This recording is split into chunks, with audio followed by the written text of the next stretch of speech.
Hi everyone, I'm Michelle Tracy Berger. I'm a speculative fiction writer, and today I'm going to read to you an excerpt from my newest short story called Etta, Zora, and the First Serpent. It was just published in this new anthology called Afro Myths, a fantasy collection, volume 2, and I'll put that link in the notes. And I'm super excited about this collection. It contains 14 stories and it features African-inspired myths and legends and characters across the African diaspora. It has everything from magical realism to urban fantasy to epic fantasy, and I hope you check it out. So, in terms of setting up the story, I don't think there's much you need to know except that Zora Neale Hurston was a real person. She was a writer, and she's featured in this story as a character. And the Cotton Club was a real place in Harlem, a venue for music and dancing, and that was, I think, begun in the 1920s. And this piece is set in the late 20s, early 30s. Etta, Zora, and the First Serpent.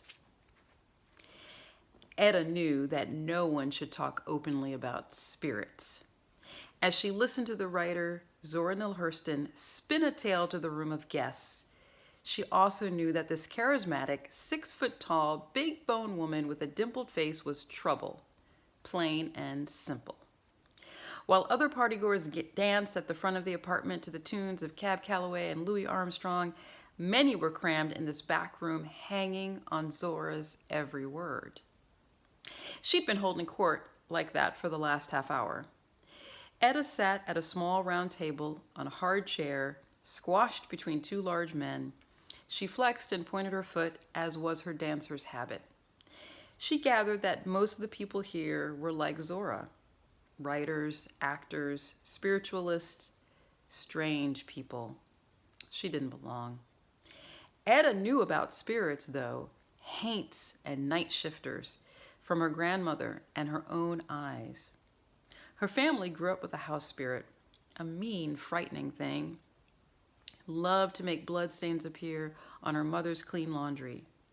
Spirits weren't nothing to play with, and you damn sure didn't goad them. Her roommate had invited her to this party and then had the bad manners to leave early.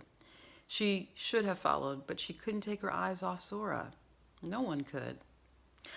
I believe the devil is nothing but a clot of misguided spirits, like a hive mind.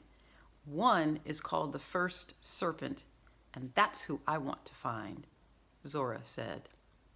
Etta chilled as if someone had raked his or her fingers across her arm. Zora, you're going to make all the ladies faint, said a man sitting next to Etta. He was dressed in gray slacks, a handsome double-breasted black sweater, and black and white Oxfords. I've been known to make a lady or two swoon, Zora said with a smile and a wink. Even after living in Harlem for a year, Etta could never get used to the ways of city folks. At 17, she knew she had seen more than all the people in her hometown combined. Well, trying to catch something so evil, your soul could just burn up, a woman said, sounding slightly breathless. If my soul is that flimsy, then it must not be any good, Zora replied, her big face taking on a mischievous grin. The crowd erupted with laughter. Scandalous, whispered one of the men sitting next to Etta. He fiddled with the brim of his bowler laying in his lap. She was a good performer. Etta would give her that. Lila, the host, a woman with wispy hair and a slight face, walked in and said, "No one has touched the chiffon pie. Zora, let my guests get some slices and dancing into them." Zora bowed. "I would never keep anyone from your pies, Lila." To be continued. As people stretched and went in search of dessert, Etta stood, determined to make her exit. Zora, a cigarette in her mouth, held out an arm and touched Etta. "You're not buying what I'm selling?" she asked. Swallowing hard and feeling put on the spot, Etta mumbled, "Nothing against you, but taunting spirits is dangerous." "How would you know?" Zora asked. Etta looked down. "The spirits ain't nothing to be scared of. I've studied a few, and they are in many ways just like us. Petty, vain, bold, misunderstood, and sometimes glorious, Zora said. Mustering up her courage, Etta asked, "Why do you want to talk to the first serpent?" Zora leaned close. "Because he can give me something I want very badly." Etta could see the desire in Zora's eyes, like the full promise of morning. "Miss Hurston," Etta began. "Oh, Zora, please," the woman said, lighting another cigarette. "Well, spirits have a way of coming at us. You know, they're smarter and older. I know that you've studied lots and traveled, but I hear you're from Florida," Zora interrupted, turning a little to make way for folks entering the room, plates piled high with pie. Etta nodded. "Yes, I'm from Little Hill." "That sounds more country than Eatonville."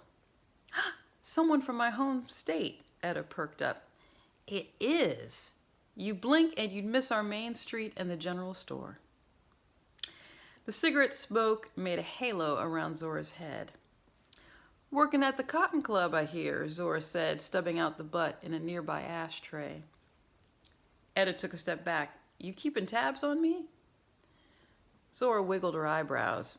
"Nothing stays secret in Harlem for long, Etta. What's it like working there?"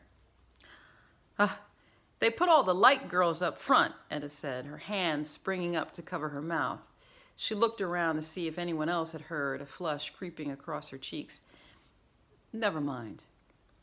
Zora's expression changed and her face took on a hungry, wolfish look. "Well, now that's not fair at all," Zora said with a shake of her head. Etta knew she had said too much, but it's true, and there's no one else to talk to about it, she thought. One of the men who had sat next to Etta approached. "Zora, you going to pick up where you left off?" "In a minute," Zora said, without ever taking her eyes off of Etta. "Sounds like you got something that weighs on you. Maybe the spirits can help. You come find me." Etta stood there for a long moment, thinking on Zora's words.